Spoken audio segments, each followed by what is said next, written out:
اغلال غلن کی جمع ہے، اس کا معنی ہوتا ہے گردن میں ڈالا جانے والا طوق،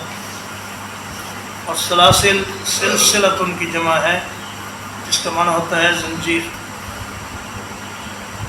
حمیم، الحمیم، یہ یا تو جہنم سے باہر ایک جگہ ہوگی کہ جب جہنم والے پیاس کی شکایت کریں گے اور پانی کا مطالبہ کریں گے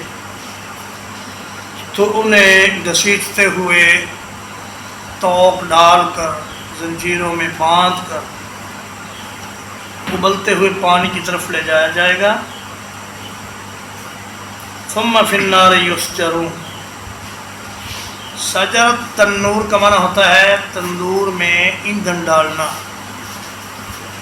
تو یسجرون کا معنی کہ انہیں جہنم کا ایندھن بنا دیا جائے گا۔